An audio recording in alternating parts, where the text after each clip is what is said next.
Sultan Hasanuddin. Hasanuddin lahir di Goa pada 12 Januari 1631 dengan nama Muhammad Bakir I, Malombasi Daeng Matawang Karaeng Bonto Mangape. Ia adalah putra kedua Raja Goa ke-15, yaitu Sultan Malik Usaid. Kakek Hasanuddin, Sultan Alauddin, adalah Raja Goa pertama yang memeluk agama Islam. Jiwa kepemimpinannya sudah menonjol sejak kecil. Selain dikenal sebagai sosok yang cerdas, dia juga pandai berdagang. Inilah yang menyebabkannya memiliki jaringan dagang yang bagus hingga Makassar, bahkan dengan orang asing. Ketika memasuki usia 21 tahun, Hasanuddin diamanatkan jabatan urusan pertahanan Goa.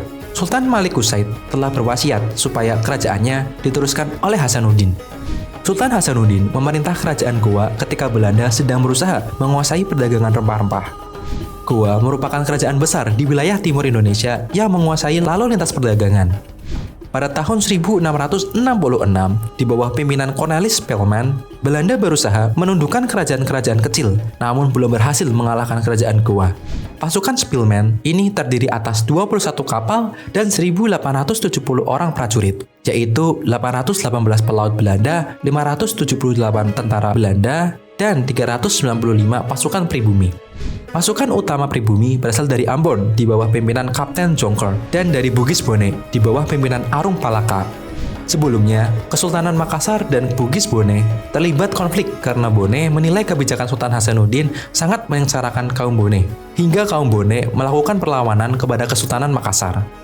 Namun berakhir kalah dan bekerja sama dengan Belanda untuk melawan Sultan Hasanuddin. Sultan Hasanuddin yang melihat keberpihakan kerajaan Bone kepada Belanda langsung membuat kebijakan baru untuk memperbaiki hubungan Kesultanan Makassar dengan Kesultanan Bone. Hasanuddin mengembalikan Lama Daremeng sebagai Raja Bone yang sah. Pada Februari 1667, Lama Daremeng sudah kembali menjadi Raja Bone seperti dulu lagi. Namun tidak cukup mampu membuat masyarakat Bone kembali percaya dengan Hasanuddin.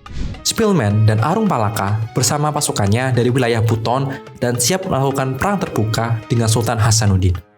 Tanggal 19 Juni 1667, mereka semua berlayar menuju Makassar dengan tujuan yang bulat, yaitu meruntuhkan kejayaan Makassar. Sesampainya di wilayah Makassar, perang pun berkecamuk. Perang ini berlangsung selama 2 tahun. Sultan Hasanuddin mengalami kekalahan total setelah Spelman dan Arung Palaka berhasil meruntuhkan dan menguasai benteng Somba Opu pada 24 Juni 1669. Setelah kekalahannya melawan Belanda, Sultan Hasanuddin kemudian mengundurkan diri dan wafat pada 12 Juni 1670. Ketangguhan dan kegigihan Sultan Hasanuddin dalam Perang Makassar sangat diakui oleh Belanda. Mereka menggelarinya dengan julukan Ayam Jantan dari Timur.